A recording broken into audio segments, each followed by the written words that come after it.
여러분 평안하셨습니까? 오늘은 결혼, 이혼, 재혼, 그리고 독신에 대한 시리즈 네 번째 시간입니다. 홀로 걷는 길, 그 찬란한 영적 신비, 독신의 은사에 대해서 나눠볼 텐데요. 오늘 본문 말씀은 고린도전서 7장 32절과 35절 말씀입니다. 장가가지 않은 자는 주의 일을 염려하여 어찌하여야 주를 기쁘시게 할까 하여 35절 내가 이것을 말하면 너희의 유익을 위함이요 너희에게 올무를 놓으려 함이 아니니 오직 너희로 하여금 이치에 합당하게 하여 흐트러짐이 없이 주를 섬기게 하려 함이라. 혼자 사는 게 결핍이라고요. 성경이 말하는 독신에 무서운 반전이 있습니다. 들어가기에 앞서 나는 자발적 독신을 선택한 자입니까? 아니면 결혼하고 싶지만 아직 배우자가 없어서 홀로 사는 독신입니까? 오늘 말씀을 끝까지 경청하시고 이에 대한 자신의 답을 찾아보시길 소망합니다. 우리는 가정을 이루는 것,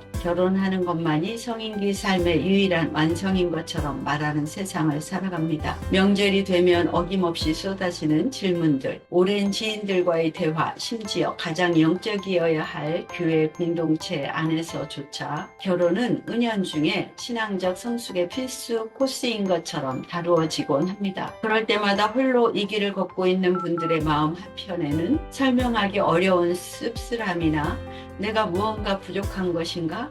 내 삶은 아직 미완성인가 하는 영적 위축감이 스며들었을지 모르겠습니다. 현대 사회학에서는 이런 사회적 분위기를 결혼 중심주의 혹은 정상가족 이데올로기라고 부릅니다. 이 지배적인 서사 안에서 독신은 늘 무언가 채워져야 할 빈칸 혹은 결핍의 상태로 타자화되어 왔습니다. 그러나 오늘 저는 그 서사의 정면으로 이의를 제기하고 싶습니다. 성경이 말하는 가장 고귀한 비밀은 세상의 계산법과 전혀 다릅니다. 지금 홀로 걷고 있는 그 길이 결코 외로운 방황이나 사회적 낙오가 아니라 하나님께서 당신에게 허락하신 가장 밀도 높은 영적 초대이자 하나의 완결된 실존이라는 것. 그것을 오늘 사회심리학적 통찰과 성경 신학적 선언을 통해 함께 나누고자 합니다. 독신을 단지 혼자 사는 외로움의 프레임에서 구출해내기 위해서는 먼저 인간의 발달과 사회적 역동을 설명하는 학문적 언어가 필요합니다. 가족 체계 이론의 거장 심리학자 머레이 보웰은 인간의 심리적 건강성을 측정하는 가장 중요한 척도로 자아 분화를 제시했습니다. 자아 분화란 타인과 정서적으로 맹목적으로 융합되지 않으면서도 진정한 친밀감을 유지하는 능력, 즉 주변의 압력 속에서도 자신의 주체적 확신과 정체성을 지켜내는 능력입니다. 많은 이들이 결혼이라는 제도를 통해 자신의 미완성된 자아를 보완하려 하거나 배우자라는 거울을 통해 자신의 존재 가치를 확인받으려 합니다. 그러나 독신의 삶은 타인이라는 거울을 잠시 내려놓고 자기 자신 앞에 단독자로 서는 훈련입니다. 타인에게 기대어 자아를 확인하는 단계를 넘어 홀로 서기를 완성해가는 자아 분화의 심화 과정인 셈입니다. 우리가 잘 아는 발달 심리학자 에릭 에릭슨의 생애 주기 이론에 따르면 인생 후반기의 핵심 과제는 자아 통합 대 절망이라고 했습니다. 자아 통합이란 내가 살아온 삶의 모든 궤적, 성공이었든 혹은 상처 가득한 이별의 아픔이었든 예상치 못하게 홀로 남겨진 고독이었든 그 모든 곡절을 왜곡 없이 수용하고 자기 자신을 온전히 긍정하는 상태를 뜻합니다. 독신의 은사를 진정으로 깨닫는다는 것은 누군가와의 결합을 통해 내 삶의 의미를 구하는 것이 아니라 흩어진 삶의 흔적들을 스스로 모아 하나의 유기적인 서사로 통합해내는 영적, 심리적 작업입니다. 여기에 사회학자 엘리 러셀 혹실드의 감정 노동 개념을 우리는 들어보았을 것입니다. 결혼과 가족의 울타리는 정서적 안정을 주기도 하지만 역설적으로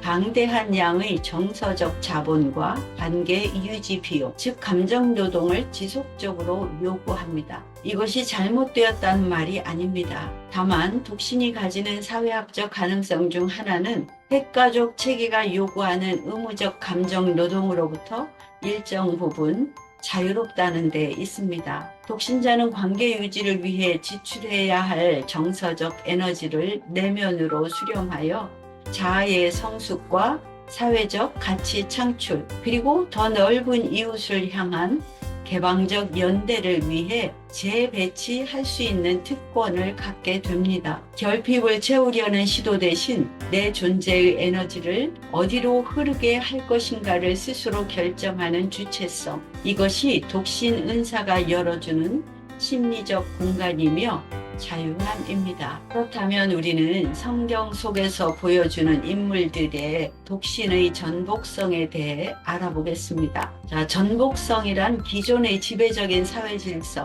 또는 고착화된 어떤 이데올로기, 당연하게 여겨지던 가치관을 뒤집어 엎고 흔들어 버리는 성질을 의미합니다. 그렇다면 성경은 독신의 삶을 어떻게 그리고 있을까요?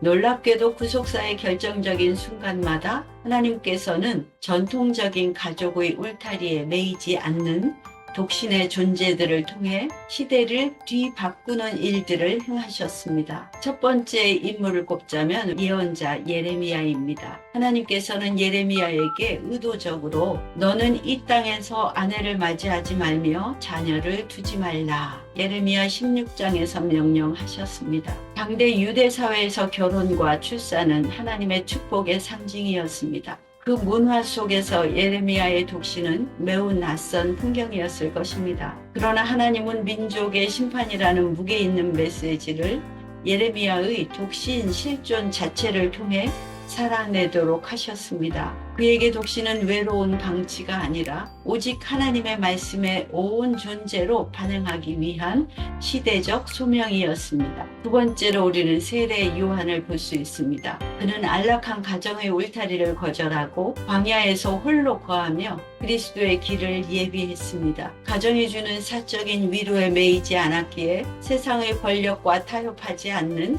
날카로운 목소리로 광야에서 외치는 소리가 될 수 있었습니다. 헤로드 왕 앞에서도 굽히지 않는 예언자적 독립성, 그것은 그의 거룩한 고독이 낳은 열매라고 할 수 있습니다. 세 번째로 우리가 너무나 잘 아는 그리고 존경하는 사도 바울입니다. 초대교회의 신학적 기초를 놓은 사도 바울 역시 독신이었습니다. 아시아와 유럽을 넘나드는 선교의 여정 속에서 매 순간 위협과 투옥과 고난을 감내했던 그는 사적인 가족에 대한 책임으로부터 자유로웠기에 인류 역사를 바꾼 선교적 기동성을 발휘할 수 있었습니다. 그가 빌립보서 4장에서 어떠한 형편에 있든지 자족하기를 배웠노라고 고백할 때 그 자족은 결핍의 외면이 아니라 철저한 자아통합의 고백이었습니다. 마지막으로 예수 그리스도이십니다. 우리가 본받아야 할 가장 완전한 인간이신 예수님이 홀로 사셨습니다. 예수님은 가정을 꾸리지 않으셨지만 인류 역사상 가장 완전한 사랑을 몸으로 보여주셨습니다. 홀로 계심 속에서 하나님 아버지와의 끊임없는 연합을 누리셨던 예수님의 삶은 독신이 결코 결함이 아니며 그 자체로 얼마나 온전하고 거룩할 수 있는지를 보여주는 인류 최고의 증거입니다. 이제 사도 바울이 고린도전서 7장에서 정립한 독신의 신학적 의미를 두 가지 관점에서 깊이 있게 살펴보겠습니다. 첫째는 기독론적 관점에서 나누이지 않는 마음, 거룩한 몰입입니다. 바울은 장가가지 않은 자는 어찌하여야 주를 기쁘시게 할까 염려하지만 장가간 자는 어찌하여야 아내를 기쁘게 할까 하여 마음이 나뉜다고 고린도전서 7장에서 말씀하고 있습니다. 여기서 바울이 독신에게 부여한 단어가 은사, 곧 카리스마입니다. 방언이나 예언과 동일한 무게를 가진 성령의 선물이라는 뜻입니다. 결혼이 하나님의 성육신적 사랑을 일상에서 구현하는 신비라면 독신은 영혼의 모든 에너지를 분산 없이 오직 그리스도 한 분께만 집중하는 거룩한 몰입의 은사입니다. 홀로 머무는 그 방은 외로움에 갇힌 방이 아니라 주님의 세미한 음성의 주파수를 고정하는 영적 성소입니다. 이 신학적 언어는 독신을 결혼 전 단계로 격화시키는 모든 시선에 대한 정면 반박입니다. 둘째는 종말론적 관점에서 미래 하나님 나라의 현재적 증거입니다. 바울은 때가 단축하여진 고로 이 세상의 형태는 지나가나니 고린도전서 7장에서 말씀하고 있습니다. 이 선언은 예수님 역시 부활 때에는 장가도 아니가고 시집도 아니가고 하늘에 있는 천사들과 같으니라 대복음 22장 10절 말씀에서 우리에게 이야기해주고 계십니다. 이 말씀은 상당히 전복적입니다. 인간이 영원할 것처럼 붙드는 결혼과 혈연의 제도는 이 땅의 한시적인 질서라는 선포이기 때문입니다. 독신의 은사를 받은 이들은 결혼을 아직 못한 미완성의 사람이 아닙니다. 그들은 장차 올 하나님 나라의 완성된 삶의 방식을 이 시간 속에서 먼저 살아내는 종말론적 이정표들입니다. 혈연의 울타리를 넘어 영원한 하나님 나라의 가치에 온전히 헌신하는 삶을 몸으로 증명하는 예언자적 존재인 것입니다. 본론으로 들어가 보겠습니다. 독신은 거룩한 고독을 사는 자, 그리고 영적 부모로서의 삶을 확장하는 자들입니다.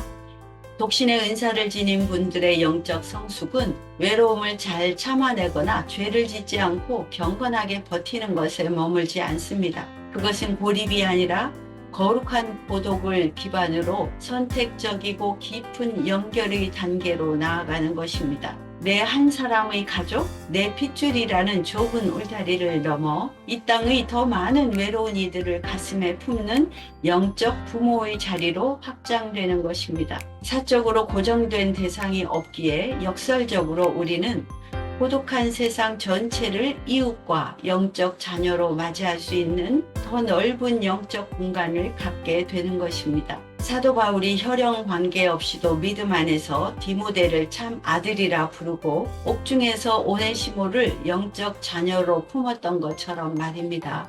구약의 이사야 56장에서 하나님께서는 언약을 붙드는 고자들에게 자녀들보다 더 나은 기념물과 이름을 주며 영원한 이름을 주어 끊어지지 않게 하겠다. 이사야 56장에서 말씀하고 계십니다. 생물학적 생산성을 뛰어넘는 영적 사회적 생산성의 가치를 하나님께서 먼저 선포하신 것입니다. 상처 입은 이들의 영적 멘토가 되고 소외된 이웃들의 진정한 가족이 되며 공동체를 기도로 지탱하는 영적 어머니와 아버지가 되어주는 것. 그것이 독신의 은사가 도달하는 가장 성숙하고 아름다운 복음적 실천입니다. 말씀을 마무리해 보겠습니다. 독신으로 사는 은사가 있는 독신자들은 홀로 서서 빛나는 온전한 예배자입니다. 사랑하는 여러분, 기억하십시오. 우리의 영혼은 타인이라는 존재로 채워져서 온전해지는 것이 아닙니다. 하나님 한 분만으로 충분할 때 비로소 온전해집니다. 인간은 본질적으로 하나님 앞에 단독자로 설 때 가장 자기다워집니다. 결혼과 이별 혹은 재혼의 거친 파도를 통과하여 이 자리에 서 계시든 또는 자발적이고 주체적인 선택으로 이 길을 걷고 계시든 상관없습니다. 지금 여러분이 보내고 있는 이 독신의 시간은 인생의 패배나 공백이 결코 아닙니다. 하나님께서 여러분의 인생에 허락하신 성령의 선물, 카리스마, 은혜의 시간입니다. 홀로 있는 시간은 버려진 시간이 아니라 하나님께서 가장 깊이 내면을 빚어가시는 창조의 시간입니다. 세상의 시선과 정상 가족이라는 프레임에 흔들리지 마십시오. 하나님 앞에 단독자로 당당히 서서 내게 주신 이 거룩한 고독을 선물로 누리는 온전한 예배자가 되시기를 진심으로 소망합니다. 그리고 이제 성도 안에서 크리스찬인 우리는 또는 교회는 이렇게 홀로 굳건히 살아가고 있는 독신자들을 바라보는 시선을 바꾸어야 합니다. 그들을 진정으로 축복하고 함께 크리스천으로서 성도의 교제를 나누며 그들을 적극 응원할 수 있어야 한다고 생각합니다. 자, 그렇다면 삶을 위한 코칭 질문을 드려보겠습니다. 오늘 나눔을 마무리하며 여러분의 삶에 잔잔한 징검다리가 되길 바라는 3가지 질문을 드립니다. 가만히 내면을 들여다보며 묵상해 보시기 바랍니다. 첫째, 심리적 측면의 질문입니다. 나는 지금 이 홀로 있는 시간을 무언가 결핍되고 아직 채워지지 않은 유예의 시간으로 여기며 타인의 시선에 위축되어 있습니까? 아니면 자아 분화를 심화하고 오직 주님께만 온전히 몰입할 수 있는 은사의 시간으로 수용하고 있습니까? 둘째, 내면의 성소에 대한 질문입니다. 마음에 불쑥 찾아오는 실존적 고독과 외로움을 마주할 때 나는 그것을 세상의 분주함이나 일시적인 위안으로 회피하고 있습니까? 아니면 온전히 나 자신을 직면하고 하나님과 깊이 만나는 골방의 성소로 전환해 가고 있습니까? 셋째, 사회적 확장에 대한 질문입니다. 내게 주어진 감정 노동으로부터의 자유와 삶의 기동성을 가지고 지금 내가 사적 울타리를 넘어 품어야 할 가장 가까운 외로운 이웃은 누구입니까? 내가 섬길 대상은 누구입니까? 자신에게 이 물음에 대한 답을 해보시기 바랍니다. 함께 마무리 기도 드리시겠습니다. 사랑과 은혜의 하나님 아버지, 오늘 홀로 걷는 길이 외롭고 지쳐 남모르게 위축되었던 이 땅의 귀한 영혼들을 주님의 따뜻한 시선으로 바라봐 주시옵소서. 독신의 은사를 허락하신 이유가 내 마음이 나뉘지 않고 오직 주님 한 분만을 온 마음으로 사랑하게 하시기 위함임을 깨닫게 하시니 감사합니다. 이 고독의 시간이 갇힌 방이 아니라 세상의 좁은 울타리를 넘어 더 많은 이들을 품어내는 영적 부모의 삶으로 확장되게 하여 주시옵소서. 홀로 서 있는 지금 이 순간에도 우리는 그리스도 안에서 이미 온전하고 충분한 자임을 고백합니다. 예수 그리스도의 이름으로 기도드립니다. 아멘. 오늘도 주님이 주신 찬란한 은사의 길을 묵묵히 걸어가고 있는 여러분, 당신은 혼자가 아닙니다. 주님이 그 고독의 방에 함께 계시며 당신의 주체적인 걸음을 가장 기뻐하고 계십니다. 혼자서도 이미 충분히 빛나는 여러분의 삶을 진심으로 존경하며 축복합니다. 오늘 이 영상이 마음의 잔잔한 이정표가 되셨다면 구독과 좋아요 그리고 댓글로 여러분들의 이야기를 나누어 주세요. 다음 영상에서 더 깊은 신학적 성찰과 함께 찾아뵙겠습니다. 평안한 한 주간 보내세요. 감사합니다.